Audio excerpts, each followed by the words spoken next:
আসসালামু আলাইকুম।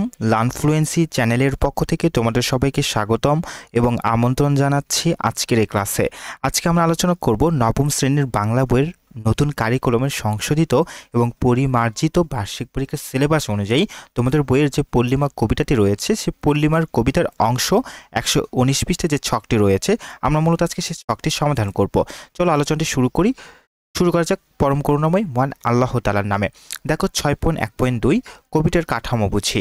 পল্লিমা কবিতাটি পড়ার পর দেখো আমরা ইতিমধ্যে পল্লিমা কবিতাটি ব্যাখ্যা এবং বিশ্লেষণ করে লার্নফ্লুয়েন্সি চ্যানেলে আপলোড করেছি, তোমরা চাইলেই সেটি দেখে নিতে পারো। আমি ভিডিওটির লিঙ্ক ডিসক্রিপশনে দিয়ে দেব। নিচের ছকটি পূরণ করো। প্রথম কলামের জিজ্ঞাসাগুলোর জবাব দ্বিতীয় কলামে লেখো। এই কাজের জন্য সহপাঠীদের সাথে আলোচনা করো এবং শিক্ষকের সহায়তা নাও।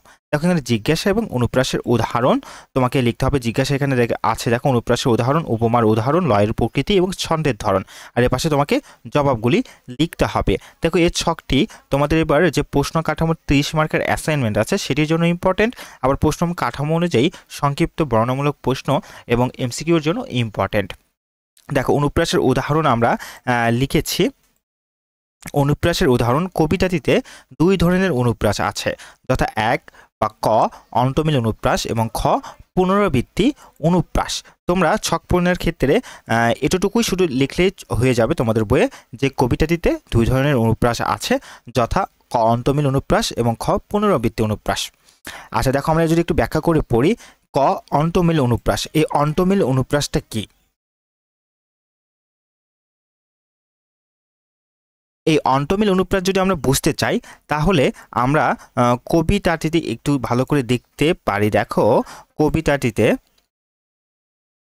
এখানে দেখো তোমরা নিশ্চয়ই দেখতে পাচ্ছ, পল্লী মায়ের বুক ছেড়ে আজ যাচ্ছে চলে প্রবাস পথে, মুক্ত মাঠের মধ্য দিয়ে জোর ছুটানো বাষ্পরথে। এই যে দেখো দুইটা লাইনের ভিতর, দুটো লাইনের শেষে পথে এবং রথে যে একটা মিল রয়েছে, এটাকে মূলত অন্তমিল বলা হয়। এরকম তোমাদের কবিতাতে প্রায় প্রত্যেকটা লাইনই এই যে অন্তমিল দেখা যায়। হ্যাঁ, প্রত্যেকটা লাইনে প্রায় অন্তমিল দেখা যায়। দেখো আরেকটা লাইন যদি আমরা দেখি, স্নেহময়ী রূপ ধরে মা দাঁড়িয়ে আছে মাঠের পরে, মুক্ত চিকুর ছড়িয়ে গেছে দিক হতে ওই দিগন্তরে। এটিকে মূলত কি বলা হয়? অন্তমিল বলা হয়। আচ্ছা দেখো তোমরা অন্তমিলের আমরা কিছু তোমাদের কবিতা অনুসারে কিছু উদাহরণ দিয়েছি, তোমরা চাইলে এখান থেকে একটু দেখে নেবে। হ্যাঁ, এরপর দেখো খ নাম্বার পুনরাবৃত্তি অনুপ্রাস। দেখো পুনরাবৃত্তি অনুপ্রাস জিনিসটা কি আমরা উদাহরণের মাধ্যমে খুব সহজে দেখতে পারি। মুক্ত মাঠের মধ্য দিয়ে, দেখো এই যে ম যুক্ত যে ধ্বনি, মুক্ত, তারপর মাঠ, তারপর মধ্য, এই যে দেখো ম যুক্ত যে ধ্বনি একটার পর আরেকটা রয়েছে, এখানে ম ধ্বনির কি হয়েছে? পুনরাবৃত্তি ঘটেছে। এটি মূলত পুনরাবৃত্তি অনুপ্রাস। এরপর দেখো বিদায় বেলার বিয়োগ ব্যথা, এখানে ব ধ্বনির পুনরাবৃত্তি ঘটেছে। দেখো এই যে বিদায়, এই যে বেলা, এই যে বিয়োগ, এই যে ব্যথা, এটিকে মূলত বলা হচ্ছে পুনরাবৃত্তি অনুপ্রাস। হ্যাঁ, এরপর দেখো জানুক কেহ নাই বা জানুক সে কথা মোর মনেই জানে। আচ্ছা এখানে দেখো বর্গজ এবং দন্তন্য ধ্বনির পুনরাবৃত্তি ঘটেছে। এখানে দেখো এই যে দন্তন্য, তারপরে বর্গজ রয়েছে, তারপরে দেখো এই যে দন্তন্য, তারপর বর্গজ, তারপর আবার দন্তন্য রয়েছে। এখানে কি হয়েছে? প্রত্যেকটি বর্গজ ও ন ধ্বনির পুনরাবৃত্তি ঘটেছে। এটি মূলত পুনরাবৃত্তির অনুপ্রাস। এরপরে তোমাদের ছকে বলেছে দেখো উপমার উদাহরণের কথা। দেখো আমরা এখানে উপমার উদাহরণ দিয়েছি। মায়ের মুখের হাসির মতো কোমল কলি ফুটলো। এখানে ফোঁটা, হ্যাঁ এখানে পদ্মফুল ফোঁটাকে মায়ের হাসির সঙ্গে তুলনা করা হয়েছে। এটি একটা উপমা, কবি এই উপমা আকারে কবিতায় তুলে ধরেছে। এরপরে দেখো 2 নাম্বার, ঘাম ভেজা তার ক্লান্ত দেহে শীতল সমীর যেমনই চাওয়া, পাঠিয়ে দিল অমনি মাতার স্নিগ্ধ শীতল আঁচল হাওয়া। এখানে শীতল বাতাসকে মায়ের স্নিগ্ধ শীতল আঁচলের হাওয়ার সাথে তুলনা করা হয়েছে। তোমরা ছক পূরণের ক্ষেত্রে এখানে যে কোনো একটা তুলে দিলেই পারবে বা তুলে দিলেই হবে।